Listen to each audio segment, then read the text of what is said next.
Y ahí en este pasaje vamos a tener una breve reflexión, pero también vamos a estar viendo algunos otros textos de la palabra. Este tipo de sermones que se predican en la noche tienen, por supuesto, tienen que tener siempre la Biblia como documento más importante. No existe un documento diferente. Nuestras propias confesiones, la Confesión de Fe de Westminster, el Catecismo Menor y Mayor, la de Heidelberg y la Institución de la Religión Cristiana de Juan Calvino, los credos, etcétera, son muy importantes para nosotros. Hemos dicho en el pasado, desde que iniciamos esta serie de sermones de la Confesión de Fe, que ciertamente hablaremos de los puntos de la confesión como elementos importantes sostenidos en la palabra, pero de ninguna manera pensamos que la confesión es inspirada en el sentido estricto de la palabra, como la palabra del Señor. La palabra del Señor es única, ella es la única infalible, ella es la única inerrante, es la única inmutable, es la única perspicua. De ahí en adelante cualquier otro documento humano, por muy buena dirección que tenga, no tiene estos atributos. De todas formas, hemos afirmado aquí en este lugar que las confesiones y los credos que nosotros tenemos han sido escritos, desde luego por la voluntad del Señor, para que establezca en nosotros un cerco de cuidado, para que nos mantenga a nosotros alineados en la fe bíblica. Desde el principio, y vale la pena hacer una recapitulación porque hemos tenido un par de semanas que no hemos podido hablar de esto por diferentes actividades de la iglesia, hemos de decir que nosotros, desde el punto de vista de la teología, hemos de tratar los puntos desde el punto de vista ahora de la teología bíblica, pero también sistemática y dogmática, no histórica. Hemos hablado de esto, la teología. Dijimos que la teología tiene solamente un objeto de estudio, solo uno, no muchos, uno, y esto es Dios. La teología tiene como único objeto de estudio a Dios y solamente a Dios. No tiene como fuente de estudio el hombre, al hombre no, tampoco cualquier otra cosa, sino a Dios. Y a partir de ahí, lo que Dios dice de sí mismo, lo que Dios dice de su creación, lo que Dios dice del hombre, lo que Dios dice de la salvación, lo que Dios dice de todas las cosas. Así que entonces nos acercamos al estudio de la teología con este único objeto de estudio que es Dios. Por eso se llama teología, teos de Dios, logía de estudio o tratado. En este asunto de la teología dijimos ahí la teología histórica, dogmática, sistemática y bíblica. Nos acercamos nosotros a la teología bíblica porque de la palabra y de cada texto, tanto del Antiguo como del Nuevo Testamento, emanamos no solamente las enseñanzas históricas, pero también emanamos de ahí las enseñanzas doctrinales más importantes. Consideramos la teología sistemática porque ella sistematiza la fe de la teología bíblica y la establece en una manera sistematizada, ordenada para nuestro entendimiento y desde luego con fundamento bíblico. Pero la teología dogmática, que es en donde estamos nosotros ahorita detenidos, o no detenidos, pero enfocados, tiene que ver pues con los dogmas de fe, aquellos dogmas que establece un grupo específico, como hablamos por ejemplo de este grupo católico romano que tiene un dogma de fe, sus propios dogmas, los establecen, tienen sus catecismos, sus credos, y nosotros tenemos un dogma, una teología dogmática. La diferencia es que nuestra teología dogmática viene acompañada o derivada de la bíblica y sistemática, no al revés. De tal forma que nosotros no inventamos un dogma y buscamos sustento en la Biblia. No, nosotros encontramos en la Biblia una verdad y dogmatizamos esa verdad en una enseñanza concreta, específica, definida.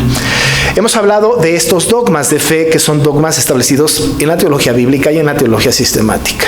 Estos dogmas, que son muy importantes, están nombrados en 33 capítulos de la Confesión de Fe de Westminster. Son 33, son muchos, pero son importantes para nuestro conocimiento. Estos 33 capítulos, desde luego, no están escritos de manera, cronológica, pero sí están ordenados para que nosotros podamos ir entendiendo desde lo general hasta lo particular, desde la creación Dios, la creación, sus atributos de Dios, su creación, su providencia este conocimiento suprarracional de la Trinidad, por supuesto también ahora la caída del hombre. Y de ahí viene, de lo general a lo particular, vamos a llegar al punto de la escatología, que tiene que ver entonces con este paso hacia nosotros, y luego de las últimas cosas que son importantes en nuestro conocimiento. Eso lo veremos muy a futuro cuando lleguemos a ese punto en algunos meses adelante, esperemos que no muchos. Pero ahora hay un dogma importante, una enseñanza clara, bíblica y doctrinal que tiene que ver con la caída del ser humano, del pecado y su castigo. ¿Por qué es necesario que estudiemos nosotros este punto? Algunas iglesias no reformadas, por supuesto, algunas iglesias no confesionales, por supuesto, evaden el tema. El tema es evadido por muchas razones. Algunas de las razones por las que es evadido el tema es porque quizá podamos nosotros caer en el error de autodefendernos ante una acusación bíblica de la condición nuestra. Nuestra condición es una condición no favorable a nosotros mismos por nuestra propia conducta. Nuestra condición ante nuestros propios ojos puede ser una condición distinta a los ojos de Dios hacia nosotros. Nosotros normalmente no nos vemos a nosotros mismos o nos vemos a nosotros mismos y somos bastante condescendientes con nosotros. Pero no es tan importante en este concepto del estudio de Dios cómo nos vemos nosotros a nosotros mismos. Eso sería poco objetivo. Cuando digo esto, estoy diciendo que nuestra subjetividad no nos permite hacer una evaluación correcta de nosotros mismos. De hecho, no podemos ser juez y parte en una autoevaluación. Normalmente salimos aprobados. Pensamos que somos lindas personas. Pero lo que a nosotros nos interesa no es la opinión que nosotros mismos tenemos de nosotros mismos. Ni siquiera la opinión que mi esposa tiene de mí o yo de mi esposa, o mis hijos de mí o yo de mis hijos, o ustedes del pastor, el pastor de ustedes o lo que fuera. No hay manera pues de autodefinirnos, ni siquiera unos para con otros. En toda la creación esto es imposible, porque el hombre naturalmente no tiene la capacidad de hacer una autoevaluación correcta. Así que entonces tenemos que venir a la evaluación que Dios tiene para con nosotros, que finalmente es la que nos interesa. ¿Qué piensa Dios de nosotros? Ante los ojos de Dios, ¿quiénes somos nosotros? Y no solamente quiénes somos, sino qué somos nosotros. Este objeto de estudio que es Dios establece su verdad respecto de la antropología, que es el estudio del hombre, y nos dice de nosotros quiénes somos, en qué condición estamos, quiénes éramos, quizá quiénes somos ahora y quiénes seremos en el futuro también es importante, y de esto habla justo esta confesión y nos va llevando de la mano en el tema. Pero en ese sentido, cuando hablamos acerca de lo que Dios piensa de nosotros y cuando venimos a la Biblia para ver lo que Dios piensa de nosotros, entonces entramos en un problema por el cual algunas iglesias, algunos grupos no quieren entrarle al asunto. Porque cuando nos encontramos a Dios hablando de nosotros, las palabras de Dios hacia nosotros son bastante duras. Muy duras. No importa si somos regenerados o no, aún y siendo regenerados, aunque nos da una identidad preciosa y nos sentimos nosotros maravillosamente bien como pueblo escogido por Dios, linaje escogido, real sacerdocio y nación santa, como quiera que sea, ante esta identidad preciosa que tenemos, sigue habiendo hacia nosotros un concepto de Dios para con nosotros. Sigue habiendo este concepto tanto que incluso personajes como el apóstol Pablo se habla de sí mismo como miserable de mí, decía el apóstol Pablo, ¿quién me librará de este cuerpo de muerte? Así que entonces estamos en un lío porque Dios tiene un concepto de nosotros correcto, justo, un concepto divino, y tenemos que analizar ese concepto que Dios tiene para con nosotros. A lo largo de la historia han aparecido predicadores importantes que han hablado de esto. Jonathan Edwards, por ejemplo, habló de este tema. Hombres pecadores en manos de un Dios airado. Eso era en su tiempo bastante revolucionario. Ese sermón, si se predicara en el día de hoy, y si un pastor se le ocurriera memorizar que hay varios que lo han hecho, memorizar la predicación de Jonathan Edwards de los hombres pecadores hermanos de un Dios airado, lo corren de la iglesia. Porque ese mensaje es verdaderamente de tener terror, ¿no? Porque hay una acusación seria en el sermón respecto de lo que Dios tiene para con los hombres y con las mujeres, creación suya. No eximimos, por supuesto, el concepto de la redención, que vamos a hablar ahorita en un momento, para tener un poco de descanso en el concepto que Dios tiene de nosotros. Pero tenemos que ser pues objetivos. Y tenemos que ser objetivos en este tema, porque de lo que se va a hablar es justamente de la caída, del pecado y de sus consecuencias. Que eso es muy importante. Por supuesto, cuando hablo de consecuencias, hablo de su castigo. Pero es que hay castigo, sí lo hay. Pero es que hay caída, sí la hay. Pero es que hay pecado entre nosotros, sí, por supuesto que sí lo hay. Así que entonces debemos entrar al asunto de lo que dice nuestra confesión, que es un concepto bastante establecido, bastante leído, estudiado, y tenemos que analizarlo. Me voy a permitir leerles los apartados de la confesión de fe acerca de la caída del ser humano, del pecado y de su castigo. Quiero que pongan atención al asunto, porque el tema tratado ahí es un tema que vale la pena que analicemos con toda objetividad ante la palabra del Señor. Dice en este artículo, en este capítulo de la caída del ser humano, del pecado y su castigo, lo siguiente. Nuestros primeros padres, dice la confesión, siendo seducidos por la sutileza y tentación de Satanás, pecaron al comer del fruto prohibido. Dios, según su sabio y santo consejo, quiso permitirles este pecado, proponiéndose ordenarlo para su propia gloria. Por este pecado cayeron de su rectitud original y de su comunión con Dios. Y de esta manera quedaron muertos en el pecado y totalmente contaminados en todas las partes y facultades del alma y cuerpo. Siendo ellos la raíz de toda la humanidad, la culpa de este pecado fue imputada y la misma muerte en el pecado y la naturaleza corrompida fueron transmitidas a toda la posteridad que desciende de ellos por generación ordinaria. De esta corrupción original, por la cual estamos totalmente impedidos, inhabilitados y opuestos a todo bien y completamente inclinados a todo mal, proceden todas las demás transgresiones.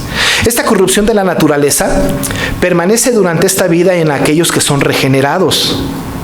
Y a pesar de que por medio de Cristo sea perdonada y mortificada, sin embargo, dicha naturaleza, tanto en sí misma como todos sus efectos, son verdaderamente y propiamente pecado. Todo pecado, tanto original como propio, siendo una transgresión de la justa ley de Dios y contrario a ella, por su propia naturaleza trae la culpa sobre el pecador, por lo cual éste queda supeditado a la ira de Dios y a la maldición de la ley, y de esta manera queda sujeto a la muerte, con todas las miserias espirituales, temporales y eternas. Y ahí termina el capítulo de la caída del ser humano, el pecado y su castigo. Si nosotros hubiéramos estado en aquella asamblea, aquel tiempo cuando se escribió esto, quizá hubiésemos hecho alguna especie de protesta. Es que no nos están dando nada. Es que solamente hay condena. Incluso están diciendo que aún los redimidos permanecen con una situación, ¿no?, como seres humanos, con esta situación de una corrupción original. No desde luego como condena, pero sí desde luego como rasgo del pecado original. Y eso nos compete a nosotros. ¿Cómo entenderlo? ¿Cómo nosotros asumimos esta verdad y cómo alabamos al Señor por esa verdad? Que finalmente es lo importante. Y la otra, tenemos nosotros la posibilidad, ¿hay alguna situación que pueda a nosotros librarnos de lo que dice este maravilloso capítulo de la ira de Dios? ¿Podemos hacer algo para evitar que la maldición de la ley caiga sobre nosotros y que muramos completa y absolutamente sin ninguna esperanza? Por supuesto que la respuesta a estas preguntas no la vemos en este capítulo particularmente, porque más adelante estaremos viendo el tema de la justificación, de la santificación y de todas estas cosas que acompañan a esto para que podamos tener un panorama completo. Yo ahora solamente me inclinaré, estudiaré el tema de la caída del ser humano, del pecado y su castigo. Si hablamos de caída, tenemos que preguntarnos si el hombre cayó, ¿de dónde cayó? Es decir, ¿cayó hacia dónde o qué le provocó la caída? Porque cuando hablamos de una caída, estamos hablando de que estaba yo estable, equilibrado, bien parado y de repente tropecé y caí. Algo me hizo a mí tropezar y caer. Algo provocó la caída. Cuando hablamos entonces de qué provoca mi caída, tenemos que entonces entender que antes de la caída, el hombre estaba en un estado distinto al que está posterior a la caída. ¿De dónde caímos? ¿De qué estado caímos? ¿Teníamos algún estado perfecto antes de la caída? La respuesta categórica es sí, por supuesto. Había un estado de perfección antes del pecado. El estado de perfección que nosotros tuvimos, que fue pues un estado en el que ninguno de nosotros nacimos, fue un estado en el que Adán y Eva sí estuvieron. Cuando Dios creó al hombre a su imagen y semejanza, los creó y los puso en el huerto del Edén en un estado de perfección. Tenían una plena libertad. Podían caminar sobre el Edén y podían hacer muchas cosas. Ellos no tenían ningún pecado. Ellos estaban en una relación perfecta con Dios. La comunión con Dios estaba tan estrecha que su condición era de perfección absoluta. Es posible, y no tenemos certeza de esto porque tendríamos que escudriñar la mente de Dios, que el hombre que estuvo en el Edén quizá no hubiese envejecido nunca. Y a lo mejor hubiese permanecido en la misma condición toda la vida. Y a lo mejor se hubiera multiplicado porque es parte del mandato cultural, que es ordenanza de la creación, y hubiera habido una humanidad quizá de millones de personas en estado de perfección, ¿no? Aunque un autor que habla acerca de este tema, que es muy avesado en este tema, de apellido Tozer, dice que si la humanidad hubiese creído en estado de perfección, quién sabe cuánto tiempo hubiera durado. Porque una cosa complicada es la relación humana entre una persona y otra. Pero en el estado de perfección no iba a pasar absolutamente nada. Pero entonces estaba en un estado de perfección y luego entonces el hombre en ese estado de perfección la pierde. Y lo que provoca la caída no es otra cosa que lo que dice la confesión, que fueron seducidos por la sutileza y tentación de Satanás al comer del fruto prohibido. Conocen la historia. Dios les puso en el Edén y puso dos árboles en el Edén. El árbol de la vida, por un lado, pero por otro lado el Señor puso el árbol de la ciencia del bien y del mal, del cual dijo, no van a comer. El hombre, por supuesto, en esta condición de perfección, entiende la exigencia de Dios y se inclina a obedecer a Dios normalmente. Pero entonces ha sido seducido por la serpiente, que no es otro que Satanás, y comen del fruto prohibido bajo la consigna de que pueden ser iguales que Dios. Y entonces el hombre come del fruto prohibido. ¿Cuántas faltas tuvo que haber cometido el hombre para que entrara en esta condena de pecado y con ello toda la humanidad? Solamente una. Esta desobediencia. Comen del fruto y entonces el pecado entra al mundo. Por un hombre, el pecado entra a toda la humanidad. Romanos 5:12 establece esta verdad. ¿Pero es que esto fue algo que estuvo en contra de la voluntad de Dios? No, de ninguna manera. Esto se salió del control de Dios. No, la confesión sigue diciéndonos: pecaron al comer del fruto prohibido. Dice después, Dios, según su sabio y santo consejo, quiso permitirles este pecado, proponiéndose ordenarlo para su propia gloria. El Señor lo permitió, pero el Señor no lo creó. El Señor lo permitió para su propia gloria, pero el Señor ni siquiera promovió en la mente y en el corazón de estos primeros hombres que se inclinaran hacia este pecado, pero lo permitió. Quizá no tengamos una respuesta categórica de por qué lo permitió, porque entrar en la mente de Dios es muy difícil. Dice Romanos 11, ¿quién entendió la mente del Señor o quién fue su consejero? Ninguno de nosotros pudiese tratar de escudriñar la mente del Señor y cuestionarle por qué lo hiciste. Lo que sí nos queda claro en el contexto bíblico es que el Señor sí, efectivamente, lo permitió. Y lo permitió para su propia gloria.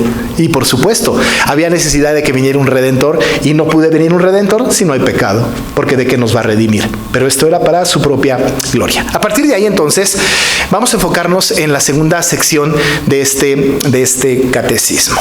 La segunda sección, y es lástima que no lo tengan a la mano, aunque nuestro hermano Rolando ha estado repartiendo estos escritos que vale la pena tenerlos y coleccionarlos, pero en la segunda sección de este capítulo de la caída del ser humano, del pecado y su castigo, vamos a analizar lo que sucedió. ¿Qué sucedió al pecar? ¿Qué pasó al caer? ¿Qué es lo que se rompió? ¿Qué se produjo? Por supuesto, y a mí me encantaría hablar de toda y cada una de las palabras escritas en la confesión, pero no tenemos tiempo. Nos enfocaremos ahí y vamos a traer a la mente lo que la palabra del Señor dice. Tenemos nosotros algunas cosas que se rompieron o que se deshicieron. Según en la sección número 2 del Catecismo, dice que por este pecado sucedió la primera cosa. Cayeron de su rectitud original. Entonces la primera cosa es que el producto de esta caída o del pecado es que el hombre cae de la rectitud original. Lo que implica es que antes hubo una rectitud original. Es muy importante este conocimiento, amados hermanos, porque nosotros tenemos que entender una verdad bíblica en el contexto de toda la Escritura. Y la verdad bíblica en el contexto de toda la Escritura es esta. Nosotros estuvimos en un estado de perfección, el hombre estuvo en un estado de perfección en Adán y Eva. La gran noticia es que ese estado de perfección regresará. Ahora, usted preguntará, pero pastor, eso es imposible. ¿Cómo va a regresar? Claro, va a regresar. ¿Cuándo va a regresar este asunto? No se preocupe, muera en el Señor y entonces cuando vaya a la vida eterna estará otra vez en este estado de rectitud original. Allá estaremos en un estado de rectitud original. Esa es una buena noticia porque hay esperanza para el creyente. Es una mala noticia quizá porque mientras que estemos vivos, esa rectitud original no regresará. Acabamos de leer este pasaje de Romanos 3 en donde dice, no hay justo ni aún uno, no hay quien haga el bien, no hay quien busque a Dios. No hay manera de que el hombre obtenga una rectitud. Esa rectitud original que estaba en Edén no la vamos a obtener nunca. Esa rectitud está rota. Por cuanto todos pecaron, están destituidos de la gloria de Dios. Eso es algo muy importante. Entenderlo para nosotros es vital. Haga lo que haga, me esfuerce como me esfuerce, no tendré la rectitud original. Lo que no implica que no me esfuerce, que no haga yo una labor de buscar tener la estatura del varón perfecto que es Cristo. Por supuesto que tengo que luchar en una vida de santidad y buscar parecerme al Señor cada día más. No lo alcanzaremos en perfección, pero esa es la intención. Corro dice el apóstol Pablo, para ver si logro hacer aquello por lo cual he sido llamado, pero continúo en esta carrera maravillosa y el Señor pone los medios que ya dijimos, los vamos a estudiar más adelante. Esa es la primera cosa que se pierde, que produce pues la caída. El pecado, pues, entonces nos impide que regresemos a la rectitud original. Pero la segunda cosa, que es muy importante, es que también esta caída produce que se rompa la comunión con Dios. Ya dijimos hace un momento este pasaje que acabamos de leer del capítulo 3 de Romanos, verso 23. Lo dije hace un momento. Por cuanto todos pecaron, dice, están destituidos de la gloria de Dios. Déjeme establecerlo de la siguiente manera. En el estado original, y lo he repetido algunas veces, nosotros, o el hombre, pues, el hombre representado en Adán y en Eva, tenía una comunión perfecta. No solamente con Dios, que esta era la más importante.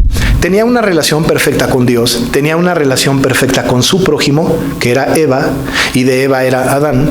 Tenía una relación perfecta con su tierra, porque la tierra le daba fruto. No tenía que esforzarse demasiado. Y tenía una perfecta relación consigo mismo. No había fobias, no había traumas, no había conceptos de identidad falsa. Era perfecto el hombre, pues tenía una perfecta relación con Dios, consigo mismo, con su tierra y con su prójimo. Maravillosa comunión. Pero viene el pecado. Y a partir de la entrada del pecado, no solamente la comunión con Dios se rompe, sino con todo lo demás también. Se rompe la relación con el prójimo. Por supuesto que se rompe, porque cuando baja Dios después del pecado y le pregunta a Adán, ¿dónde está Eva? ¿No? Y cuando le pregunta por qué comió del fruto, entonces, Adán justamente culpa a Eva, la mujer que tú me diste. Se rompe la relación. Se rompe la relación consigo mismo, porque antes no les daba vergüenza andar desnudos, pero después del pecado tuvieron pena y tuvieron que ponerse algunas hojas para cubrir su desnudez. Por supuesto, empezaron a tener este tipo de situaciones consigo mismos.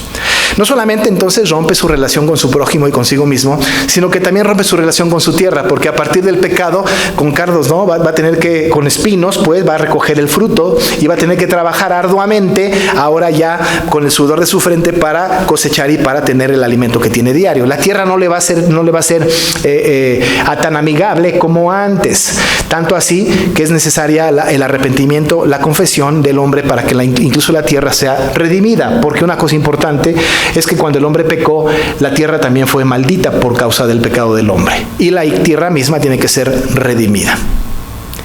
Pero con Dios bajaba a hablar con Adán y Adán se escondía. A partir de este momento, el hombre empezó a tener un pleito eterno con Dios.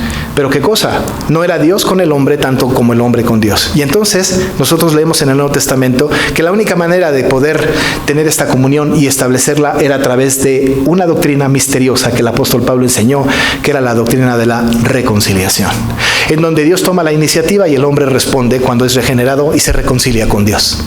Pero entonces se rompe la relación con Dios y la comunión con Dios. Ahora, y a partir de este momento, Dios ha apartado al hombre del Edén y del estado de perfección, ha roto con el hombre y ha establecido su pacto de gracia, que lo vamos a ver la próxima semana, para que se establezca una promesa de que la condición del hombre puede ser modificada por voluntad de Dios a través de alguien que represente al segundo Adán, quien no pudo cumplir la obra primaria. Así que entonces se rompe la comunión, se rompe la comunión con Dios, y esto nos ha traído consecuencias devastadoras, ha tenido consecuencias terribles. Al romperse la comunión con Dios, el hombre ha querido caminar por sí mismo y ha querido tomar sus propios caminos, ha querido establecer sus propias condiciones de vida, no ha tomado en cuenta a Dios y, por supuesto, al no tomar en cuenta a Dios, está destituido de su gloria y ha sido apartado de su gracia, salvo los elegidos, que lo vamos a ver más adelante. Pero no solamente perdieron su rectitud original y también su relación o su comunión con Dios, dice sección 2 del capítulo, sino que además quedaron muertos en el pecado. Muertos, dice el texto, muertos en el pecado. Ustedes y yo recordamos pasajes en ese sentido. Por ejemplo, hemos de recordar Romanos 6 también 23. Romanos 6, 23 dice: la paga de pecado es muerte. Y sabemos nosotros que la paga de pecado es muerte. Ahora, lo que le pasó a Adán y a Eva al pecar es que después de pecar no fueron castigados con un castigo de 2 horas viendo a la pared. No tenía que ver pues con un castigo temporal que se acaba en algún momento. Porque al ser destituidos, ¿no?, y al haber pecado, la condena del pecado, la paga del pecado, pues el salario del pecado tenía que ver no con una disciplina terrenal, sino con un decreto celestial que era la muerte.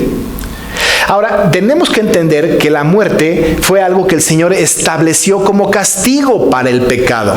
Ahora, cuando el hombre, hoy día, después de Adán, el hombre no nace y a partir del primer pecado le es imputada la muerte.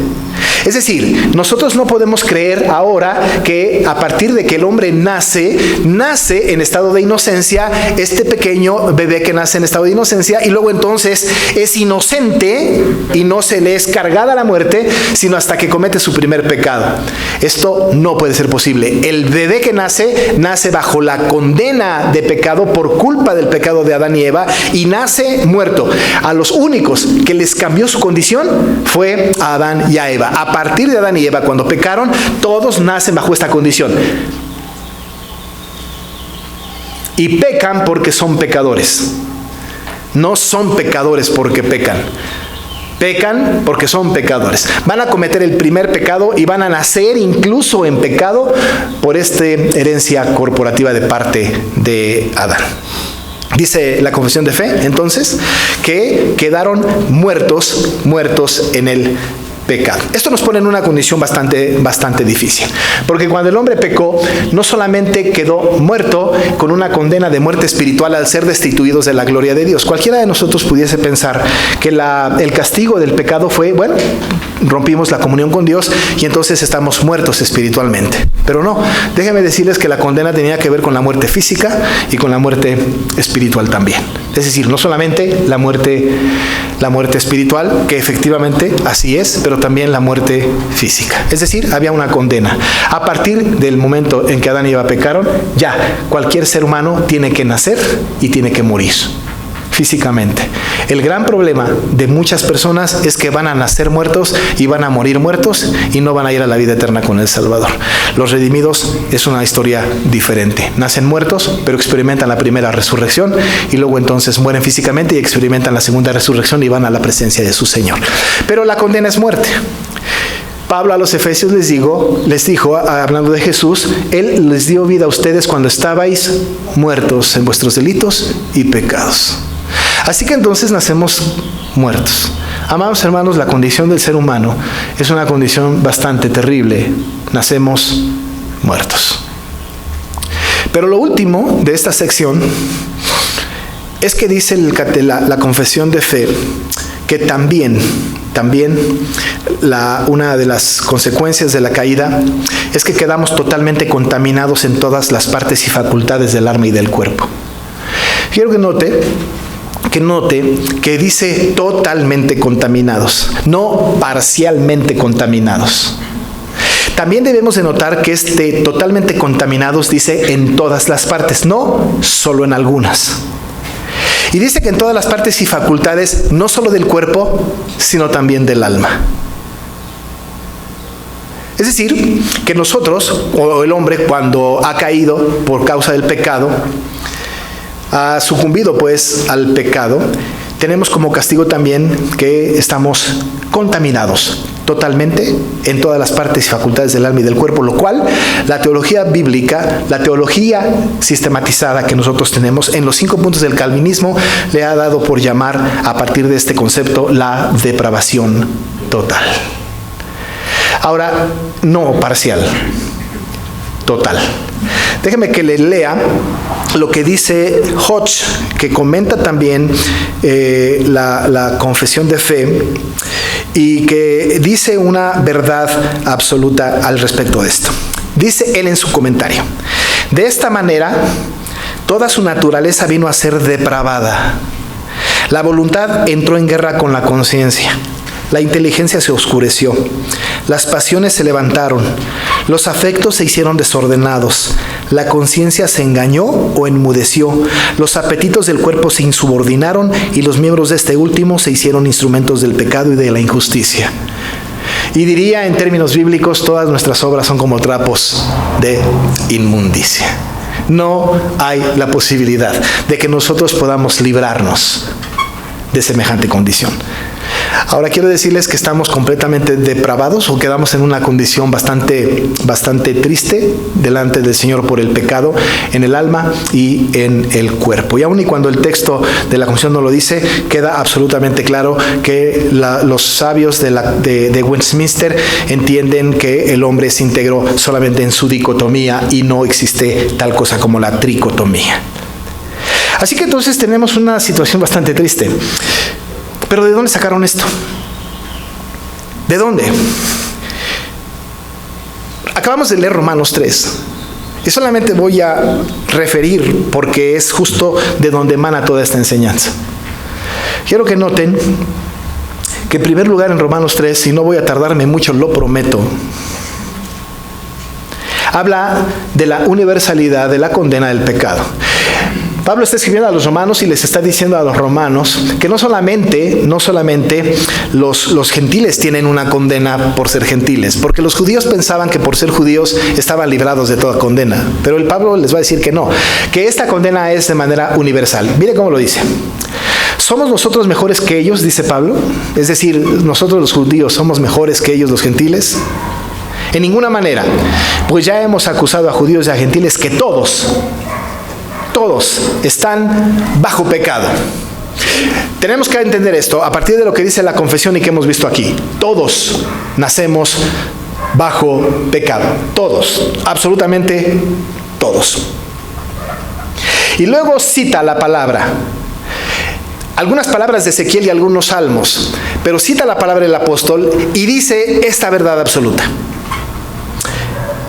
Como está escrito: no hay justo, ni aún uno. No estamos en una condición de justicia. No tenemos nosotros esta primera justicia, esta rectitud original. No hay justo ni aún uno. No lo hay. Ninguno por su propia conducta, porque además este pasaje tiene como contexto el cumplimiento de la ley. No, ninguna persona por cumplir la ley, que no lo puede hacer, puede ser justa. No hay justo ni aún uno. No hay quien entienda. No hay. En la mañana predicaba yo de la resurrección, de Jesús diciendo yo soy la resurrección, y el Señor le dijo a Marta, ¿crees esto? No le dijo, ¿entiendes esto? No hay quien entienda, no hay. Nadie a través de su raciocinio, de su estudio, de su intelectualidad, de su sabiduría, puede llegar a conclusiones de salvación. Nadie, no hay quien entienda. Y luego, no hay quien busque a Dios por su estado de pecado. No hay quien busque a Dios. Cuando predicamos el Evangelio a alguien, decimos, ¿no? Es que el hombre está en búsqueda de Dios. Estamos diciendo algo que es en contra de la Escritura. Nadie busca a Dios. ¿Sabe qué es lo que hace el hombre natural? Corre al lugar contrario de Dios. Busca alejarse de Dios. Algunos que no son creyentes dicen que buscan a Dios, pero están buscando a un Dios no bíblico, un Dios a la carta, que les permita hacer todas las cosas que están acostumbrados a hacer. Dice la Biblia, no hay justo ni aun uno, no hay quien entienda, no hay quien busque a Dios. Todos se desviaron, a una se hicieron inútiles. No hay quien haga lo bueno, no hay ni siquiera uno. Qué condición, amados hermanos, qué condición tan terrible del hombre. El apóstol en esta sucesión de ideas, en el versículo 23 establece la verdad de por cuanto todos pecaron, están destituidos de la gloria de Dios. Pero es que esta condena que nosotros tenemos es permanente. ¿Hay alguna esperanza? Sí. Versículo 24. Siendo justificados gratuitamente por su gracia, mediante la redención que es en Cristo Jesús, a quien Dios puso como propiciación por medio de la fe en su sangre, para manifestar su justicia a causa de haber pasado por alto en su paciencia los pecados pasados. Hay esperanza, sí, pero ¿cuál es la esperanza? ¿Mi justicia propia? No. ¿Mi afán por regresar a la rectitud original? No. ¿Mi decisión personal de reconciliarme con el Señor? No. ¿Mi asistencia dominical, domingo a domingo, mi oración, mi ofrenda? No. No hay manera que nadie pueda ser o regresar o salvarse de esta condición de pecado terrible y de depravación total. No existe por cuenta propia. La única manera posible para que una persona salga de esta condición, y salga de esta condición solamente para tener la promesa de una rectitud original en el futuro, es a través de la justificación, que gratuitamente, dice la Biblia, se da por su gracia mediante la redención que es en Cristo Jesús. Solamente a través de Jesucristo, solamente a través de ser justificados por Él, solamente a través de su sangre, solamente a través de que Dios descargue su ira en este Hijo, es que nosotros tenemos la posibilidad de cambiar la condición para tener en el futuro la posibilidad de regresar a la rectitud original. Pero déjenme terminar con esto. Nosotros que somos creyentes, no crea que al ser creyentes, al haber nacido de nuevo, se nos borró por completo la condición de pecado en nuestra vida. Ninguno de nosotros pudiese decir, ahora ya soy creyente, ahora ya soy salvo, y entonces ahora ya no peco. Dice Juan en primera de Juan, si decimos que no tenemos pecado, le hacemos a él mentiroso. No es posible. Sí pecamos, pero como hemos sido justificados por Cristo, Juan mismo dice, si alguno de ustedes ha pecado, abogado tenemos para con el Padre, a Jesucristo el justo. Nosotros entonces, hermanos, tenemos rasgos de esa naturaleza pecaminosa. Todavía hay sesgos de esa naturaleza pecaminosa. ¿Tenemos la condena del castigo del pecado? No, porque hemos sido justificados por Cristo, pero seguimos con rasgos de esa naturaleza. Piénsenlo un poco. ¿Los jóvenes no son groseros con sus padres? ¿Los padres no provocan a ira a sus hijos? ¿Las esposas no son desobedientes, no son o no se sujetan a sus esposos. Los esposos están amando correctamente a sus esposas. La relación entre nosotros, no hay quizá de repente chismes, murmuraciones, quejas. ¿No tenemos nosotros sesgos de nuestra depravación, de esta condición de pecado todavía? Sí, claro, por supuesto que la tenemos. No es excusa, es una realidad. Y luchamos con ese cuerpo de muerte como Pablo lo hacía, porque lo que queremos hacer no hacemos y lo que no queremos hacer, eso es lo que hacemos. La única diferencia que tenemos con el hombre natural es que nosotros tenemos una promesa santa de que al ser justificados, la ira de Dios se descarga sobre Jesús y nosotros al morir tendremos la vida eterna con Cristo. Lo que no excluye que nosotros busquemos una vida de santidad mientras vivamos. Usted y yo, hermanos, nacimos en pecado. Y somos objetos, por supuesto, y fuimos objetos, por supuesto, de la ira de Dios. Estábamos destituidos de su gloria. Perdimos la rectitud original. No había comunión con Dios. Quedábamos muertos en nuestros pecados y delitos y estábamos totalmente contaminados en todas nuestras partes, facultades del alma y del cuerpo. Completamente. Completamente. Pero justificados gratuitamente por su gracia, mediante la redención en Cristo Jesús, nosotros obtuvimos la salvación y el perdón de nuestros pecados. Pasados, presentes y futuros. Sí nos alarma la doctrina, sí, pero no queremos nosotros pensar de ninguna manera que nosotros somos personas preciosas, perfectas, lindas e inocentes. Somos pecadores, redimidos con una esperanza santa, pero con sesgos todavía, rasgos de aquella condición de depravación total. Por eso el apóstol dice, hagan morir lo terrenal en vosotros. Esa es nuestra tarea, esta es nuestra condición. Busquemos esto. Estudie este capítulo con conciencia, véalo en la confesión de fe, estudie los pasajes bíblicos que están ahí. Estoy seguro que usted alabará al Señor por haberle sacado de esta condición. Oramos. Señor, te damos muchas gracias porque no hay duda. Aquel documento escrito, sin duda, fue permitido por ti, incluso planeado por ti. Establece verdades profundas, a veces no gratas al oído. Pero Padre, si nosotros no somos conscientes de dónde nos sacaste, entonces no podemos vivir una vida cristiana agradecidos y comunicándole a otros la verdad de Cristo. Porque nos sacaste de esta condición y nos trasladaste al reino de tu amado Hijo. Gracias, Señor. Ayúdanos para aquilatar esta verdad y transmitirla a aquellos que no te conocen y que están alejados de tu gloria. En el nombre de Jesús. Amén.